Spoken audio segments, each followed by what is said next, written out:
Bonjour à tous. Cette semaine, nous sommes au lycée Bossuet-Notre-Dame à Paris parce qu'il y a du nouveau en cette rentrée scolaire en France. La possibilité, par exemple, de revenir à la semaine de 4 jours d'école, des contrôles plus précoces pour vérifier que les bases comme la lecture sont bien acquises ou encore une réforme du bac dont nous allons parler tout à l'heure. Mais avant cela, un résumé de tous ces changements en images. Nouvelle rentrée, nouveau rythme. La semaine de 4 jours fait son grand retour en 2018. Après de nombreux atermoiements ces dernières années. Les activités périscolaires sont donc supprimées et les cours terminent entre 16h et 16h30. Pour lutter contre le décrochage scolaire dès le départ, le gouvernement veut diviser par 2 les classes de cours préparatoires et de cours élémentaires dans le réseau d'éducation prioritaire. En classe, il préconise entre autres dès le CP, une dictée par jour et l'approche des 4 opérations addition, soustraction, multiplication et division. Pour éviter les mauvaises surprises, le suivi des élèves sera renforcé avec une évaluation dès l'école primaire, en CP et en CE1, une autre au début du collège et une dernière au début du lycée. L'accent est mis sur l'éducation civique et morale. Le premier couplet de la Marseillaise devra être connu dès le CE2 et le fonctionnement du Parlement français en CM2. Enfin, les téléphones mobiles ne sont plus les bienvenus.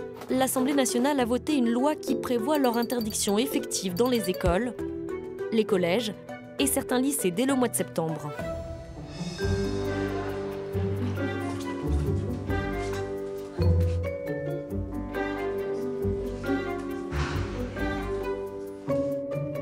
La principale réforme de cette rentrée, c'est celle du baccalauréat. L'orientation des élèves commence dès la seconde et ce sont donc ceux qui font leur entrée au lycée cette année qui inaugurent ce nouveau dispositif que nous vous détaillons maintenant. Ces élèves de seconde échangent leurs premières impressions sur la rentrée. Ce sont eux qui inaugurent la réforme du lycée et qui passeront la nouvelle formule du bac en 2021. Ça me stresse pas, parce qu'il faut bien un premier. On va être un peu la génération test, quoi. Pour le bac général, plus de filières scientifiques, économiques ou littéraires en classe de première. Il faudra choisir des spécialités.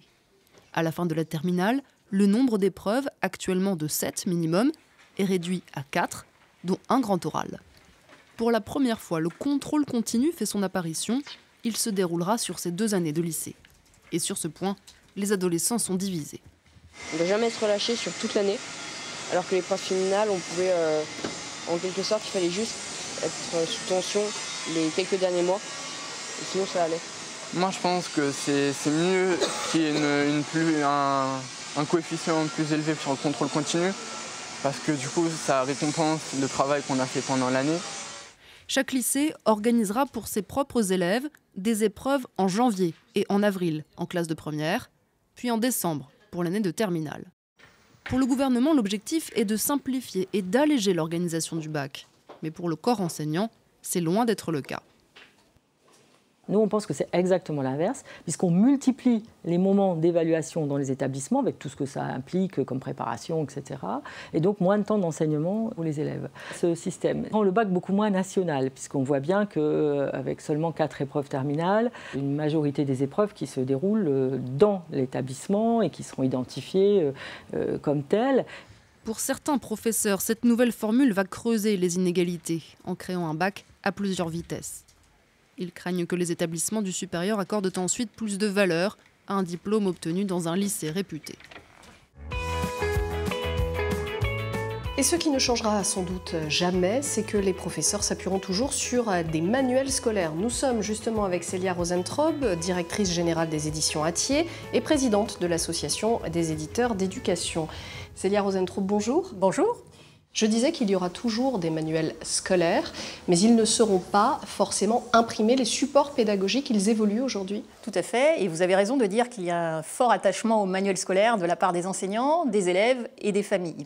Et le manuel pour les élèves, c'est avant tout un support d'apprentissage. Pour les familles, c'est souvent un des seuls liens avec l'école. Les parents nous le disent souvent, et ça leur permet de venir en aide à leurs enfants. Et puis pour certains foyers, le manuel scolaire, c'est souvent... parfois, pas souvent, le seul livre qui rentre dans le foyer. Donc le manuel scolaire, c'est un vrai levier d'égalité pour les familles. Et enfin, pour les enseignants, évidemment, c'est une vraie aide à la préparation des cours. C'est le gain de temps que ça procure à l'enseignant qui peut ainsi dégager du temps pour aller préparer ses séquences de cours pour adresser les différents types d'élèves qu'il a en face de lui. Ça, c'est obligatoire aujourd'hui pour les éditeurs de manuels scolaires de proposer un aller-retour entre l'imprimé, le numérique, les DVD, les sites internet. Oui, un manuel papier ne vient jamais seul. Le manuel papier il est toujours accompagné d'une galaxie d'outils pédagogiques à destination de l'enseignant, mais aussi d'outils pédagogiques à destination de l'élève. Et la demande des enseignants, c'est la demande qui émerge en tout cas, c'est vraiment de travailler cette articulation entre le papier et le numérique. Pour les enseignants, le numérique, ce n'est pas une fin en soi. On n'utilise pas le numérique parce qu'il faut utiliser le numérique parce qu'on on dit que c'est à la mode. Non, ils ont bien conscience que c'est un outil supplémentaire au service de leur pédagogie. Et ils restent très attachés à la place du papier. Comment se fabrique un manuel scolaire? Qui décide des contenus et quelle est la liberté de l'éditeur? Alors, le travail d'un éditeur scolaire avec ses auteurs, c'est de mettre en musique les programmes qui sont élaborés par l'Éducation nationale. À partir du moment où on a des programmes, et nos équipes d'auteurs, on constitue des équipes d'auteurs qui viennent nous proposer des projets pédagogiques en conformité avec ces programmes. Alors ces équipes d'auteurs, elles sont diverses. Ce sont évidemment des enseignants qui enseignent dans les classes, mais ce sont aussi des chercheurs, ce sont aussi des formateurs. Nous avons besoin de mettre en collaboration toutes ces compétences pour travailler à la meilleure proposition pédagogique qui soit à partir du programme qui aura été prescrit par l'Éducation nationale. Donc notre liberté, elle est assez guidée, on va dire, mais néanmoins elle s'exerce sur la mise en forme des manuels. Le degré d'autonomie qu'on va mettre dans les manuels pour les élèves. Le travail d'édition scolaire, c'est un travail d'artisan et d'orfèvre. Et donc, pour aboutir à la meilleure proposition éditoriale qui soit. Il y a des matières plus sensibles que d'autres, je pense notamment à l'histoire. Comment se décident les changements dans l'enseignement de l'histoire, par exemple ? Alors ça ne se décide pas chez nous, ça se décide à l'Éducation nationale. Voilà, il y a des groupes d'experts qui travaillent et qui élaborent, et ce qui est en train d'être fait d'ailleurs pour la prochaine réforme du lycée, de nouveaux programmes. Et ensuite, notamment sur des disciplines qu'on dit chez nous souvent sensibles, comme l'histoire ou les SVT, on s'entoure de chercheurs et surtout de relecteurs scientifiques qui sont là pour garantir la fiabilité, la qualité et la caution scientifique des contenus. Parmi ces sujets sensibles, il y a notamment l'éducation sexuelle, la question aussi de l'histoire de France, du passé colonial de la France. Il y a eu beaucoup de polémiques ces derniers temps. Comment est-ce qu'un éditeur de manuels scolaires gère ces polémiques ? On ne gère pas les polémiques. En revanche, on s'attache à ce que sur un sujet comme la guerre d'Algérie, par exemple, ce soit vraiment la parole historique et pas la parole d'un lobby ou d'un courant de pensée qui soit retranscrite dans les manuels. C'est exactement ça notre travail, c'est de fournir la vérité scientifique. Il y a eu également des polémiques sur la forme de certains manuels scolaires. Chez Hatier, on vous a accusé d'avoir adopté l'écriture inclusive dans l'un de vos manuels. Nous n'avons pas adopté chez Hatier l'écriture inclusive dans les manuels. Donc déjà, je remets les choses à leur place. Ce que nous avons fait, c'est dans un manuel d'histoire géo et d'enseignement moral et civique, et ça a son importance de CE2, nous avons proposé des déclinaisons des noms de métiers, effectivement, pour expliquer que on pouvait dire savant. C'est-à-dire, au lieu de dire dans les titres, par exemple, quels étaient les savants du Moyen-Âge, on s'est permis de dire quels étaient les savants.e.s du Moyen-Âge pour expliquer aux enfants que ce n'est pas toujours un homme qui est un savant, ou ce n'est pas toujours un homme qui est un expert, mais on a apporté. Et ça, finalement, c'est quoi? C'est quand vous ouvrez un petit Robert ou un petit Larousse, vous avez savant.e.s. Et souvent, le manuel scolaire, ce qui est assez intéressant, c'est qu'il se retrouve souvent dans des polémiques de société. Et moi, je prends ça de manière très positive. Ça veut dire que c'est un élément très important pour la société, le manuel scolaire. C'est le reflet des évolutions de la société.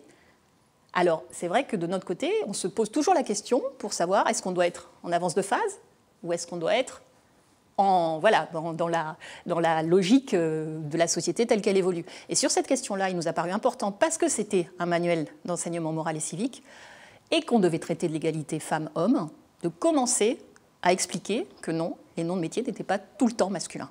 On a l'impression qu'il y a de plus en plus de débats publics autour de l'édition de manuels scolaires. Est-ce que vous avez l'impression que ces polémiques, elles se multiplient ces dernières années ? Non, je crois on les voit plus parce qu'il y a l'amplification des réseaux sociaux et de Twitter, mais de tout temps. Et alors moi, ça fait 10 ans que je suis dans l'édition scolaire, mais il y a toujours eu des polémiques ou des groupes d'intérêt qui ont essayé de faire pression, qui ne comprenaient pas dans les manuels scolaires l'approche qui pouvait être faite d'un conflit israélo-palestinien, par exemple, ou des lobbies qui ne comprenaient pas quelle approche pouvait être faite de l'éducation, enfin en tout cas de la question de l'orientation sexuelle. Donc il y a toujours eu ces polémiques, mais il est vrai qu'avec Twitter et les réseaux sociaux, elles sont amplifiées, mais elles ne sont pas plus fréquentes.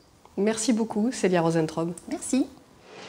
Fin de cette journée d'école et fin de cette émission. Merci à vous de l'avoir suivi. Vous pouvez maintenant retourner à vos devoirs. À très bientôt sur France 24.